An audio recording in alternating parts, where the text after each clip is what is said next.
Hi everyone, this is Learning with Mr. Q. This video is part of a series on the FSA Mathematics Practice Test questions.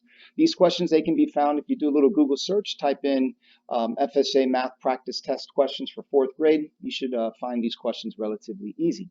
And so if you're not sure how to answer number 7 and 8, this video, I'm just going to walk you step by step on how to do that, okay? So let's go ahead and take a look at 7. Gene participates in a trivia contest. He completes each question in half a minute. Well, how long does it take for Gene to complete 10 questions?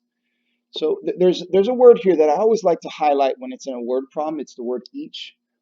That word each, it might sound confusing, but it means one and more than one, right? It's talking about one question, but then it also implies there's more than one question.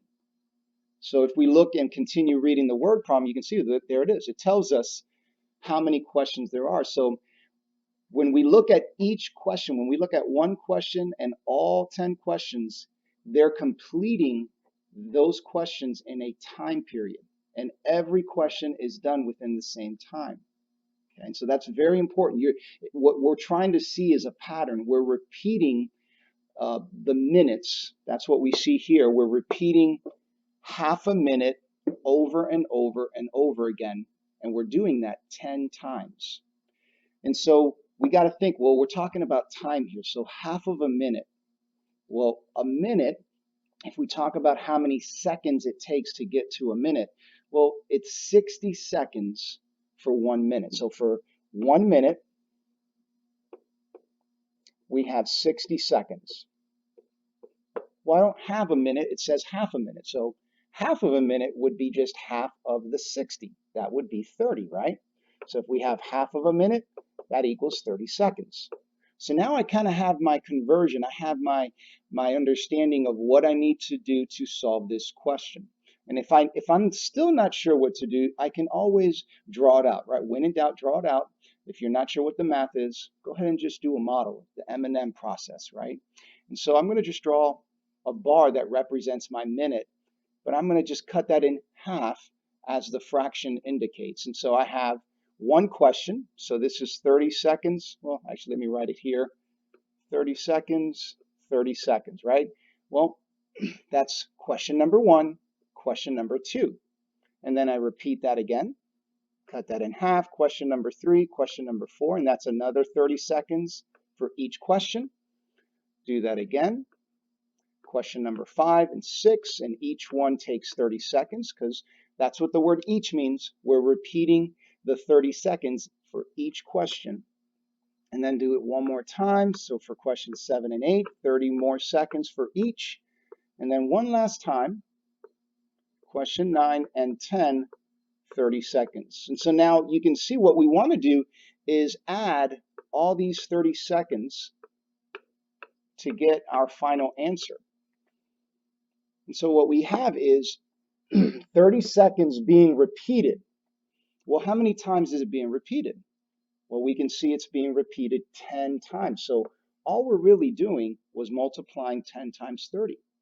Now 10 times 30, this is a strategy that you can use when you have zeros. You just multiply the digits that are not 0. And so 1 times 3 is 3. And we're going to add these 2 zeros to that 3. So there's 2 zeros, so that's a total of 300 seconds. So the answer is A. Okay? All right, so let's go ahead and take a look at number 8 here. It says round 245,675 to the nearest 100,000. So what I like to do is draw a number line, and I'm going to indicate my 3 markers. And so I want to then take the original number and identify the 100,000. So that's right there, that 2. And I actually like to circle that digit and anything to its left. And in this case, there's nothing. So I'm going to write that 2 that I just circled. And all the other digits that are not circled, I'm going to put as a 0. So there is, what is that, 5 digits not circled. So we have 200,000. And now I take that same circled number, write it.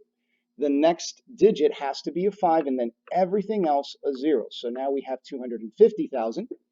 And then for the last marker, I take that circle number, I'm just going to add one more, so that's 3. And everything else is a 0. So now we have 200,000, 250,000, and 300,000. Now what I'm doing is I'm really just comparing the original number with the middle number, and I'm trying to see if it's less than or greater than that number. In this case, we can see right here in this place value, that's where we see, we always want to start, let me start with this. You always want to start with the greatest place value, but the 100,000s, they have the same digit. So then you move to the next place value, the next greatest place value, which is the 10,000. So 250,000 is greater than the original number. So this original number is less than 250,000. So it's somewhere on this side of the number line. We don't need to be precise. We just need to identify if it's on the left side or the right side of the number line, right? Or if I call this side A and B, this side B, well, it's on side A of the number line, and so it's much closer to 200,000 than it is to 300,000. So that's what it rounds to.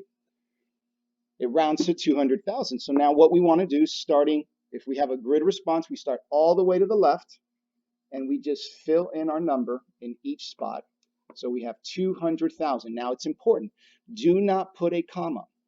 Notice there isn't anything to bubble in for the comma, so you just don't worry about the comma. And then from there, we just bubble in our digits. So we have 2, then the 0, 0, 0, 0, and a 0. Okay, so again, important, you do not need to put a comma. The only symbols you would have to put is the fraction symbol or a decimal. And in this case, none of those apply. Okay, well, thanks so much for watching Learning with Mr. Q. I hope this helps.